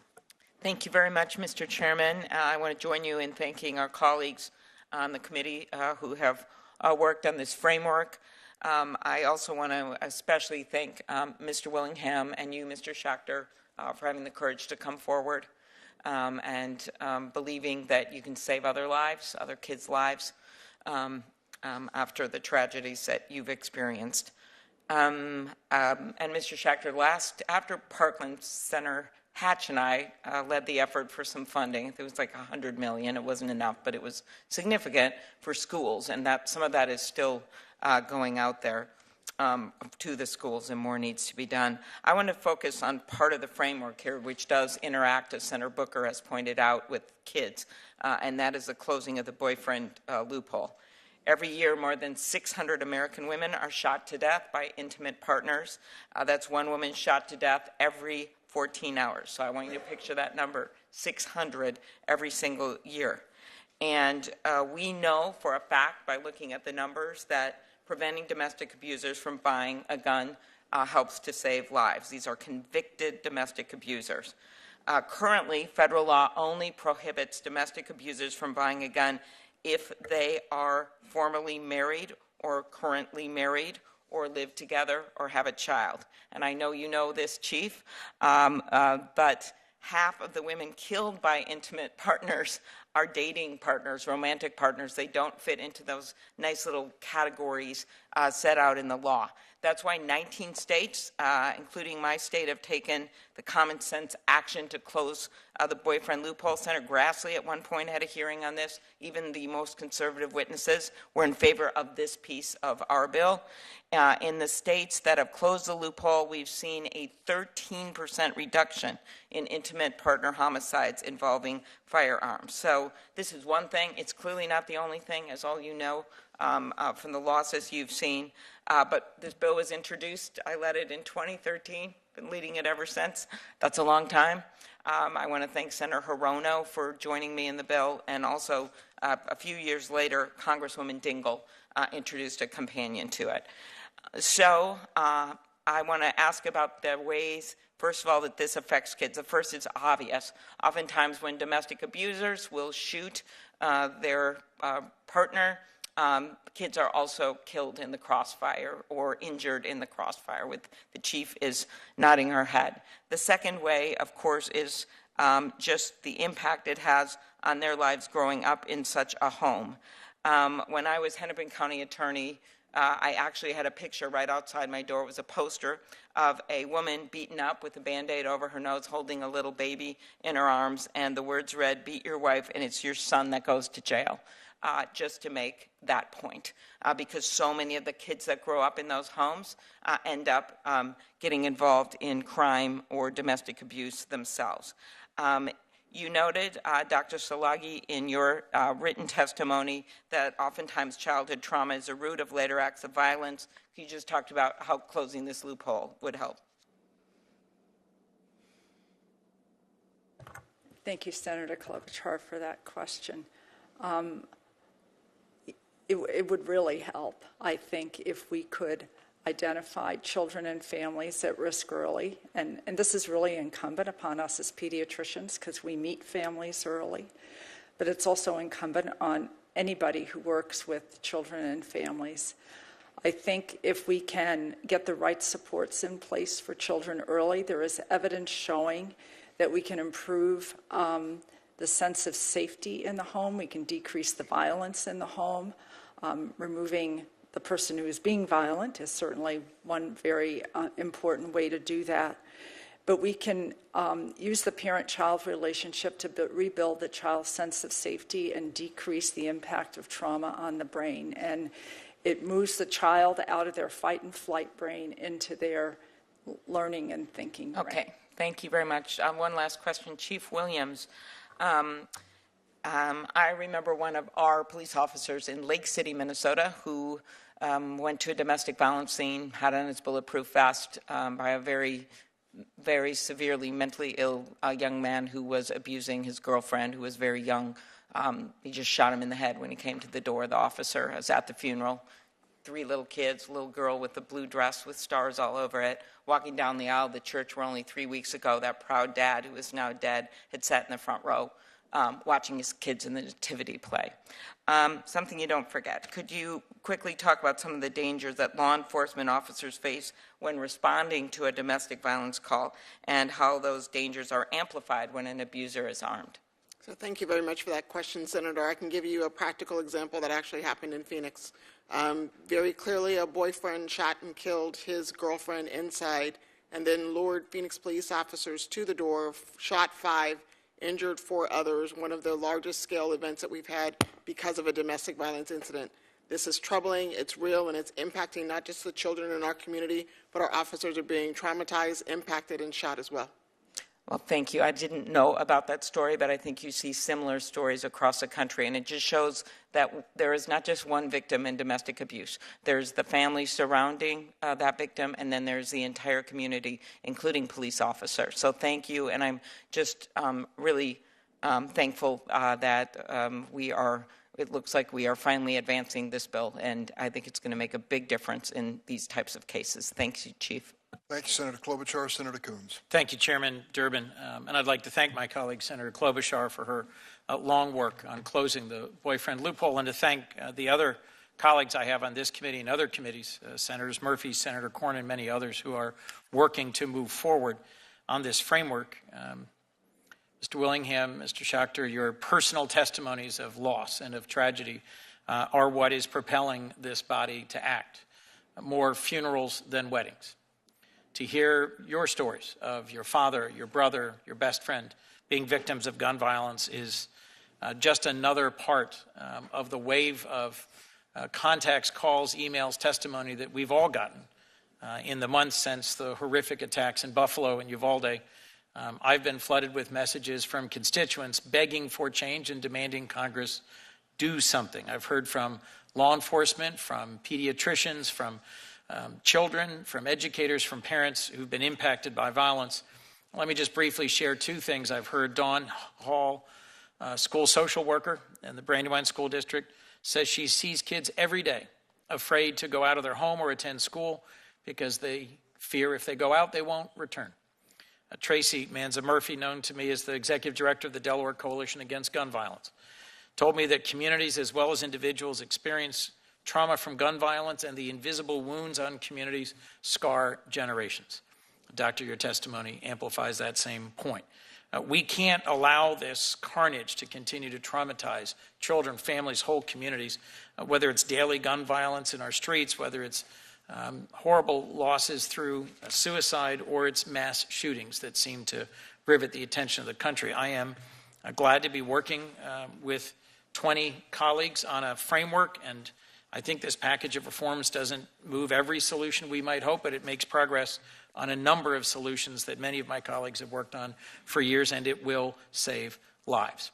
I was glad through my congressional delegation to deliver a $2 million congressionally directed spending investment in community violence intervention programs in Wilmington, Delaware, where I'm from, and excited to see the support for President Biden's request for millions more for similar community violence intervention programmings. I've also been proud to work with Chairman Durbin and Senator Booker on the Preventing and Addressing Trauma with Health Services, or PATHS Act, to surge resources to mental health programs for communities experiencing trauma from gun violence. Let me ask two quick questions, if I might. Mr. Willingham, there's been a lot of discussion about mental health solutions to prevent gun violence, but I'd also like to focus on the mental health needs of those who've been indirectly impacted, who are the family members or community members. What kinds of services or programs do you think Congress should support to help children who've experienced gun violence live through and move past their trauma? Thank you, Senator Coons, for the question. And just thank you for just acknowledging that, you know, the secondhand trauma that family, friends, and community members face is definitely important, and it often gets pushed aside and neglected. I think programs as such, like I mentioned in my testimony, like the Chicago Youth Program, for example, me and many other graduates have gone on and graduated from the program, but gone on to do great things in life. Programs like that ensure not only that young people have something to do in their spare time, but also ensure that you have the resources and that you have the network if you are unsure about things, or you need certain things at home, if you need extra resources for school supplies, if you need extra resources for clothing, different things like that, because these are things that goes in a young person's mind. If they're wearing shoes from Target and another student is wearing shoes from Foot Locker, those type of things go into young people's minds every single day. I hear it. I work in a school. I'm not too far out of high school, so I know firsthand about how it feels. But programs as such, like the Chicago Youth Program, definitely has made an impact on my life specifically. Being able to have not only just the physicians and different healthcare professionals to look up to, considering that's the career that I want to go into, but also having them as a resource to talk to about different situations in my neighborhood, and having accessibility to social workers and mental health professionals that can guide and steer me in the direction to make sure that I'm staying on the right track. I hope that answers your question. Investing in both school-based and community-based mental health resources is something we're looking to do. And Mr. Schachter, I appreciated hearing about some of the school safety initiatives that you were advocating for, that I will consider more seriously. And Chief, if I might briefly, given the brevity of the time I have left, could you just speak briefly to how gun violence prevention solutions, allowing law enforcement to seek a crisis intervention order, could be a critical part of community policing interventions to prevent further gun violence? So thank you for that question, Senator Coons. Quite frankly, I've been one to stand up and say quite often that the blue suit or the blue uniform or whatever color uniform an officer is wearing is not the right uniform to respond to a mental health crisis. That's why communities, churches, faith-based, you name it, we need those resources available to keep the law enforcement officers available and accessible for violent crime issues versus mental health issues. So the Major City Chiefs Association is definitely an advocate of creating those opportunities for those resources. Thank you. Thank you. Thank you, Mr. Chairman. Thanks, Senator Coons. Senator Blumenthal. Thanks, Mr. Chairman. Thank you to you for your leadership on this issue, and to many of my Judiciary Committee colleagues, and on both sides of the aisle, as you mentioned, Mr. Chairman. I know there has been discussion about the need to intervene and take action when there are warning signs, and so often there are warning signs, the so-called red flags, the evidence of an emergency risk that justify a court order to separate a person from a gun when he says he's going to kill himself or others. And I am very sympathetic to the Eagles Act in its objective of training school officials to identify and intervene, and to other measures that I want to say I think are important to keep in mind and perhaps support. But at the core of protecting people from those shooters who may kill or injure themselves or others is the idea that they have to be separated from the firearm. There has to be some kind of authorization, a court order, after due process, after evidence-based testimony. And that's why Florida's red flag law alone, which has been used more than 8,000 times, has been effective in saving lives, and why I believe so strongly that the proposal that Senator Graham and I have worked on over the years, and we've modified it for this proposal, really has to be integral to moving forward.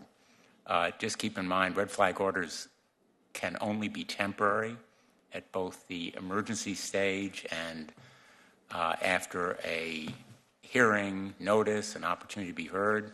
They can only be brought by certain individuals, such as law enforcement. They can only be issued by judges who determine the need for them based on evidence in court. But without this kind of court intervention, the identification is going to fall short of stopping the killing. So I am hopeful that we can move forward with this package. I'm very clear-eyed about the obstacles still to be overcome and the work ahead of us.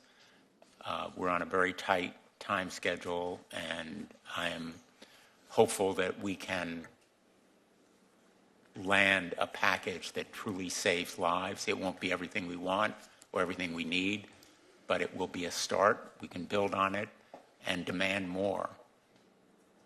People should demand more than what is in this package. Let me, and by the way, demanding more means safe storage. Let me ask you, Chief Williams, I have long been an advocate of Ethan's Law, which would provide for safe storage. Unfortunately, is not in this package, but it is a proposal that can save thousands of lives. Ethan's Law must be on our agenda. Would you agree? Thank you for that question, Senator. We at the MCCA do agree that safe storage is definitely a component in making sure that there is responsible gun ownership, as well as keeping the guns not being accessible to young people and juveniles. And do you agree that a red flag or emergency risk protection order statute or crisis intervention that is ordered by a court is important in saving lives? So thank you for that question also, Senator. Yes, the MCCA, we do concur with the red flag laws as well. Mr. Schachter, I appreciate your leadership on both the Eagles and the Luke and Alex Act. Do you view those as compatible with a red flag or emergency risk order statute? 100%, Senator. The threat assessment and the Eagles Act is the first component of getting all the stakeholders together to figure out what's going on with this individual and then to get them the help they need. The red flag law is one of the tools in their tool belt that they use. And so the threat assessment is done first to investigate, bring all those stakeholders together, to bring all the information together to connect the dots.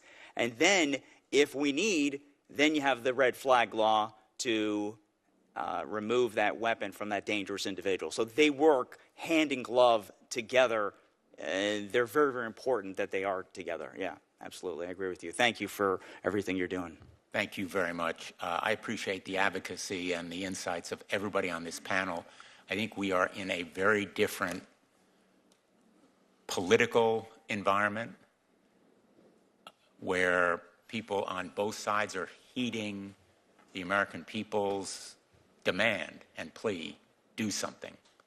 And I think your point, Mr. Schachter, is very important for my colleagues to understand. They can be for the Eagles law and the Luke and Alex law and view it as mutually supportive. Together. Thank you. Thanks, Senator Blumenthal. Senator Leahy. Thank you, Chair.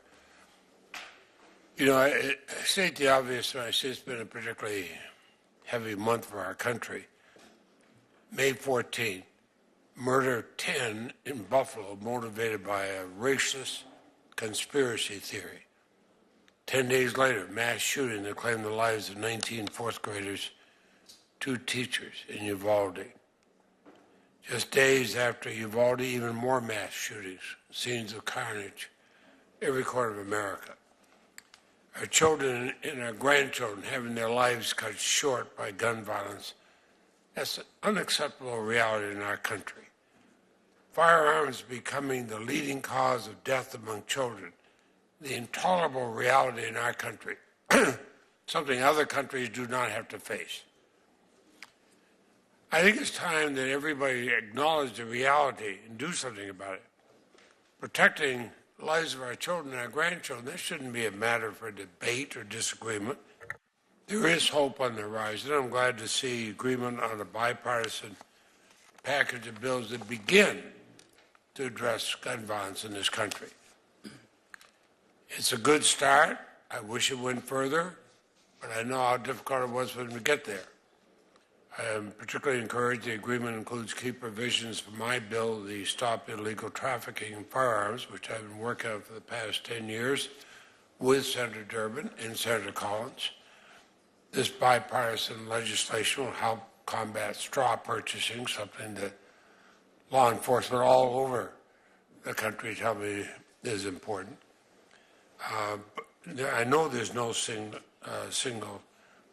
answer, but we've got to do better for our children. When I was a prosecutor, every time there was a shooting that resulted in death, I went to the scene, whether it was 3 o'clock in the morning or 3 o'clock in the afternoon. I've never gotten those scenes out of my mind. I can recount every single one of them, every single second, every single thing I saw. And that was a tiny fraction of what we're seeing today. So, Chief Williams, thank you for your testimony on behalf of the Major Cities Chief Association. They want us to update the law. They want us to ensure federal prosecutors can hold straw purchases accountable. I hear that from the police in my state. What kind of, tell us about the dangers, the real dangers these straw purchases create. So thank you for that question, Senator. At the end of the day, as I previously mentioned, I have had 9 officers shot in 6 months. These individuals that are shooting my officers are not legally purchasing firearms. They are purchasing them illegally, whether it be straw purchases, ghost guns, you name it. It's creating a dynamic that's not just impacting the youth and the young people in our community, it's impacting law enforcement. And sir, if I may, you mentioned the trauma that you are recalling as you go to those scenes. Imagine being a police officer having to go through that instance and those scenes involving yourself and or fellow officers, as well as victims of domestic violence and other victims of gun violence. So it is a problem. It's something that needs to be addressed, and the MCCA strongly advocates for strong prosecution in those cases as well. Thank you, sir. And are you finding that there are drug gangs that use these straw purchases? So thank you for that question too, Senator. As you previously mentioned about violence, it's a multitude and multifaceted. Yes, gangs. Yes, drugs. Yes, trying to completed transaction is definitely happening in our communities. Thank you. And Mr. Willingham, I watched your testimony earlier, and I was struck by your testimony about attending more funerals than weddings as a young person in Chicago. Your fear of being shot if you stayed close to home. I understand you're pursuing a future as a physician. My wife is a medical surgical nurse, and I have a great deal of appreciation for those who seek jobs in the medical field. Doctor, I include you. What's the main message you want to leave with us? If there's one thing you want every member of Congress to hear, what do you hope your life story tells us? And just thank you, Senator, for the question. And just so I have a clear understanding, in terms of my life story or in terms of the message that I want to leave? The message you want to leave. Well, if I can just start off by saying it, as Chief Williams mentioned, gun violence and violence itself is a multifaceted issue, and there are multiple ways to tackle it, multiple avenues that we can take, and mental health is definitely a big concern and has been, especially through the pandemic. However, I don't think that mental health, it's a problem, but I don't think it's the core problem of the problem. That's what, why gun violence is so prevalent. The problem is, committee members, is that the mental health professionals that are present in communities that are suffering from gun violence all look like you. They don't look like me. They don't look like other people of color that have been through mental health trauma. They look like you guys that are esteemed, coming with affluent backgrounds. They don't look like me, people who can secondhand attest and have faced that sort of trauma. So in addition to legislation revolving around gun control, we need more mental health professionals, not just mental health professionals, but mental health professionals that, one, looks like the people that they're serving. Because how does it look that a person that doesn't look like me can come and tell me something about gun violence and you've never experienced it? You don't know the first thing about gun violence, and you don't know the first thing of how it feels to be affected by it. And you're not living in the community. You have never dealt with it. So that's the message that I want to leave off on today, Senator. Thank you for your question. Thank you, Chair. I understand Senator Ossoff has an agreement to go next with Senator Padilla and Senator Cruz. Senator Ossoff. Thank you, Mr. Chairman, and thank you, Senators Padilla and Cruz, for allowing that. Reflecting on and preparing for this hearing, and I thank our panelists for your testimony. My wife and I welcomed a baby daughter into the world in December, so she's just passed her 6th month. My appreciation for the extraordinary, heart-wrenching, unimaginable pain of those who lose their children has been magnified and deeply affected by the experience of parenthood. And so whether it's the parents of those killed in Texas or the parents of the children taken from us, taken from all of us, all of their potential extinguished, their lives of limitless possibility cut short, the pain of parents every day losing children to gun violence. Now the #1 cause of death for American children, babies. It's profound. I thank you all for being here. I'm going to just take my remaining time and read into the record some statements of experience by doctors in the state of Georgia who have treated babies and children who are victims of gun violence. This submitted by Dr. Sally Goza of Fayetteville, general pediatrician. The mom loaded her 3 children in the car to go to the dentist one morning. On the way, she heard a pop, looked in the rearview mirror, and saw her 3-year-old slumped over with a gun in her hand. She had found a gun left by her dad's friend under the seat and shot herself in the head. These submitted by Dr. Nabia Mahmood, Pediatric Critical Care, Atlanta, Georgia. Quote, I lost a sweet 6-year-old one day. She and her younger brother were waiting in the car as their mother worked under the hood, trying to figure out why the car wouldn't start.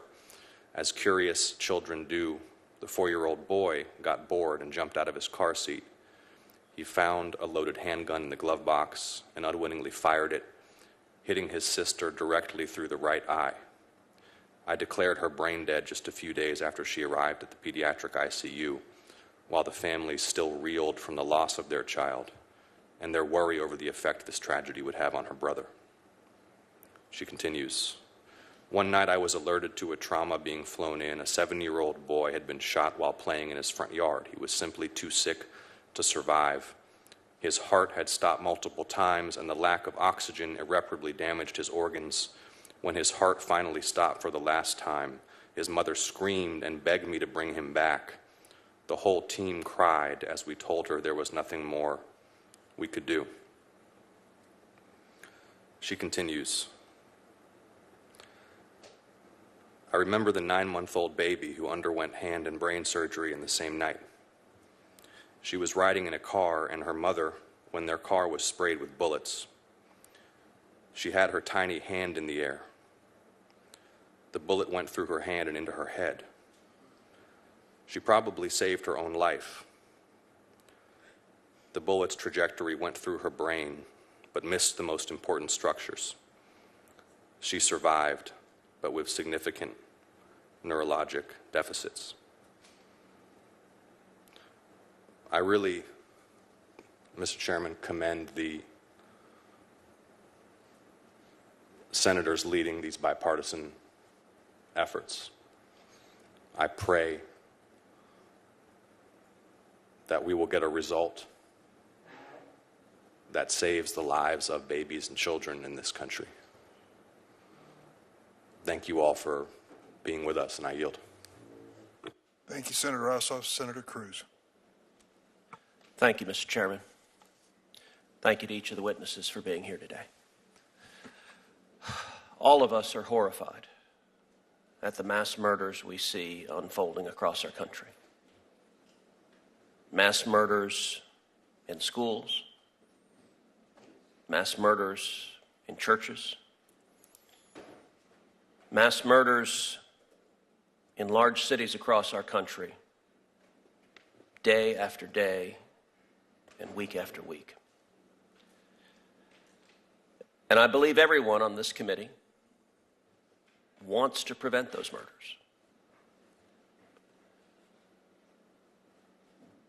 In Texas, we've seen these horrific acts of evil repeatedly. I was in Uvalde the day after the shooting. I've seen the agony of the parents, of the teachers, of the school officials, of the law enforcement, of the grandparents of the entire community torn to pieces. I was in Santa Fe within about an hour of that horrific mass murder. I was in Sutherland Springs the day after that horrific shooting. I stood in that beautiful sanctuary and saw the chaos, saw the pews thrown to the side, saw the blood still pooled where innocent people had been murdered, innocent people down to an 18-month-old toddler shot and killed. I saw shattered cell phones covered in blood. I was in El Paso. I was in Midland, Odessa. I was in Dallas. Over and over again, we have seen these horrific crimes. And whenever they happen, there is a call that predictably comes out. A call of do something. Now listen, I agree with that call. I agree we need to do something. But I also believe we need to do something that actually will work, that will stop the next mass murder, that will keep people safe. I don't want to have to see another parent like Mr. Schachter who lost his son. The pain and agony you've experienced and far too many others have experienced. It is the worst nightmare for any parent. If we want to stop these murders, we know the approach that actually works. The approach that actually works is twofold. Number one, focus on the bad guys. Focus on the criminals. Focus on the felons and fugitives and those with serious mental illness that try to illegally buy firearms. Prosecute them and put them in jail. Get them off the streets. It also means that when people carry out crimes with firearms, prosecute them and lock them up. Make it a priority. You bring a gun to a crime and you are doing hard time. Get the trigger pullers off the streets. And then secondly, enhancing safety and security of vulnerable targets, and especially schools. Since Columbine, one after another dark, twisted monster has decided the way he can achieve what he thinks is immortality is go and murder little children.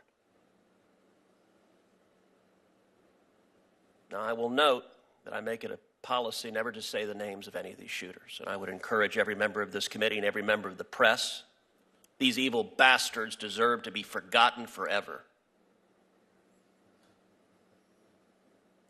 But we can do a lot more to make our schools safer. Mr. Schachter, thank you for your efforts pushing common sense legislation to make schools safer. I think the legislation you're fighting for makes a lot of sense.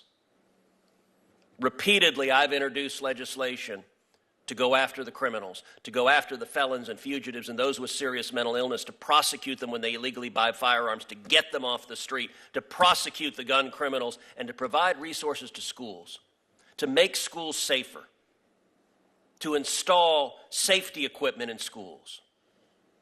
You and I sat down, Mr. Schachter, in my office, and we talked about how frustrating, how maddening it is that at schools we keep seeing the same pattern over and over again. The monster in Parkland went through an unlocked back door. The monster in Santa Fe went through an unlocked back door. The monster in Uvalde went through an open back door. We keep having the same vulnerabilities and not fixing them. Repeatedly, I've introduced legislation to provide funding to put security equipment on campus, and the most important security tool we can have is armed law enforcement on campus. In Uvalde, if that door had been locked and shut, if there had been a single entrance like we have at a bank, like we have at a federal building, and if there had been armed police officers at that single entrance, when that monster arrived, those police officers could have stopped him, could have shot him, could have killed him before he murdered 19 students and 2 teachers. I hope and pray that finally this time we won't see partisan posturing. We won't see politicians trying to disarm law-abiding citizens, but we'll come together and say, let's focus on what works, let's focus on the bad guys, and let's make our schools safer. Thank you. Senator Padilla. Thank you, Mr. Chair. If I observe accurately, I may be the last senator to ask some questions, and I may ask for an indulgence of an extra minute or two to not just questions, but begin by addressing Mr. Willingham. I see you. I hear you. I feel you. I appreciate an observation, commentary you made just a few minutes ago about the senators up here on the dais, and by and large, I agree.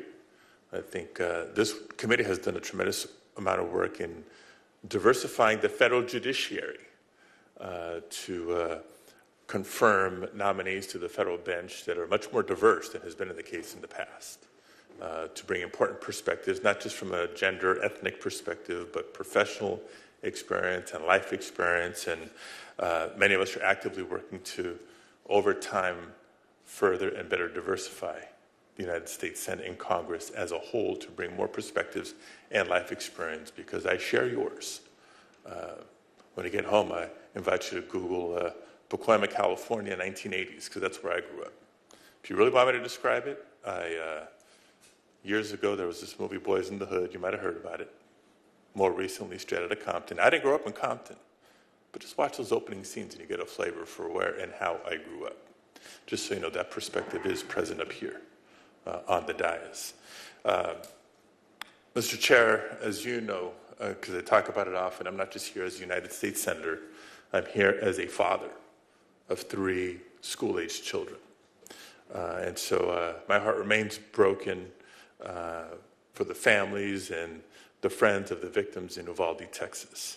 And as we continue to learn more about how law enforcement responded to the active shooter and more about the school security apparatus, there's a lot to unpack there still, but we cannot let that distract from the underlying issues of unfettered access to guns.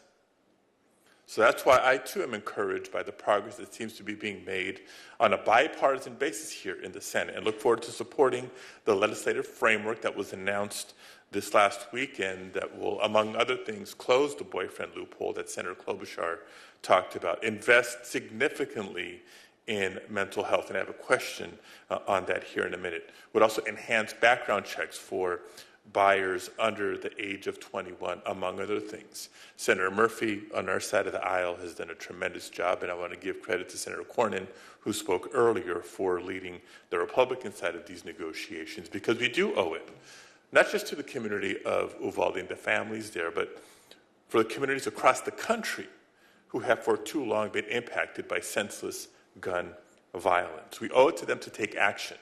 And what I am confident we will achieve here in the days and couple weeks ahead will still leave us with more work to do. It will still leave us with more work to do.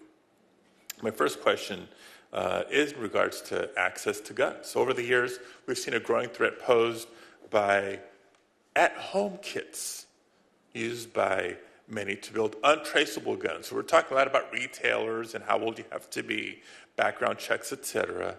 But ghost guns are a growing challenge. Less than 1 week after the tragedy in Uvalde, a 16-year-old boy was arrested in Berkeley, California, my home state, following reports that he was attempting to recruit students to attack a local high school. Upon searching his home, officers found parts to build rifles. They found explosives and various knives, all of which he had legally attained. Shortly thereafter, officers also arrested a 17-year-old boy in Menifee County for threatening to shoot up a school and being in possession of a ghost gun. My question, Chief Williams, I see you nodding, is for you. In your written testimony, you state that Congress must ensure that law enforcement has the tools and authorities it needs to mitigate the threat posed by privately manufactured firearms. Besides establishing a penalty for possessing a ghost gun, what else would you urge Congress to do? Senator, thank you for that question. It's actually a very good question. We have a strong partnership with the Alcohol, Tobacco, and Firearms, or the ATF. Local and law enforcement, because of our resources that we don't have, we have to engage more with the ATF. So Marvin Richardson, if I may put that on the record, has been an amazing lead in that cause. What I would advocate in answering your question is creating dynamics where we are able to, as law enforcement, trace those ghost guns and trace those parts that go to make the ghost guns. And once that tracing happens, be able to link that person and strongly prosecute them. So, thank you.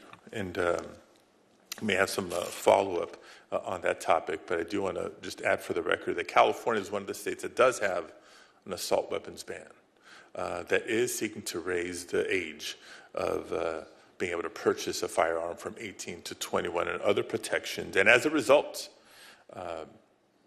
there's 8.5 gun deaths per 100,000 population in the state of California, 38% less than the national average, which is 13.7, and approximately 40% less than it is in Texas, where it's 14.2. So yes, smart gun safety laws do work, but they're not as effective as they can be when it's only state by state. We need federal protections. And by the way, Californians are 25% less likely to die in mass shootings. Now, the other issue I wanted to raise, Mr. Chair, is in regards to mental health. Now, I have to confess, when I heard the framework that was announced last weekend, without an assault weapons ban, without a ban on large capacity magazines, and such an emphasis on mental health, I paused initially. In a time when we're statistically averaging over one mass shooting a day, more mass shootings in America this year than days on the calendar, we have to pause and consider the trauma-inducing effects that these weapons and the violence that they create have on our children and on our communities, especially following school shootings. Dr. Szilagyi, your organization joined others in declaring a national state of emergency in children's mental health last year. And among the list of recommendations you all released is a call to increase federal funding so that we're better able to screen, diagnose, and treat mental health needs of children. Can you discuss specifically how this would benefit children who have been exposed to gun violence? Thank you very much for that question, Senator Padilla. Yes, we did declare a national health emergency in children's mental health, and it was jointly declared by us, the American Academy of Child and Adolescent Psychiatry, and the Children's Hospital Association, because mental health problems are at epidemic proportions among our youth, and they've only been getting worse. I think that increased funding so that we can diversify our workforce, as Mr. Willingham noted, train and educate the current workforce that we do have to do this work a little bit differently in a trauma-informed way, in a way that is culturally humble, so that we can use the tools that are out there. There are evidence-based tools for screening and assessment, for diagnosis, evidence-based interventions for treatment, for families that we do identify or children we do identify who are struggling and who have difficulties. I would also just like to point out that those with mental health problems are far more likely to be victims of violence than to perpetrate violence, and that a forensic analysis done in 2019, looking back at all the mass shootings in America back to 1966, found that 100% of those who perpetrated mass shootings in schools all had significant trauma histories. They grew up in violent homes, they were abused and neglected, they were bullied, and they had high levels of community violence, or some combination of those factors.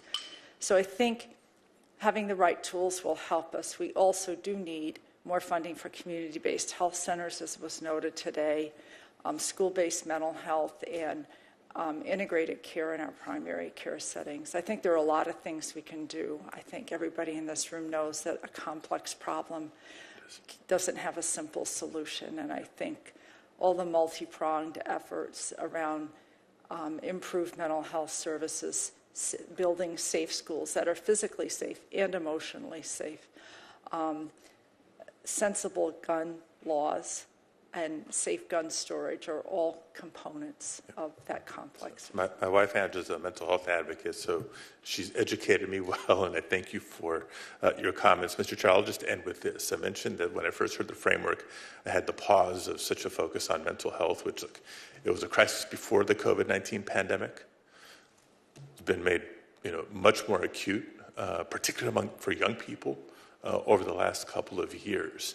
And what more than convinced me to support the framework was an interview I saw just a few days ago. One of the teachers that survived in Uvalde, and for the life of me, his name is escaping me at this moment, but when I saw him on national news apologizing to the parents of the community in Uvalde to please forgive him. He did everything that he could.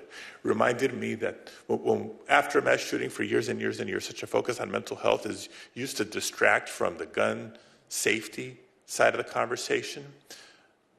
Mental health, could we have prevented this? Could we have identified a troubled young person?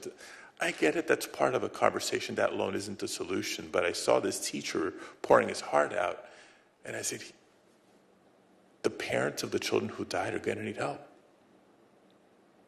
The children who survived are going to need help.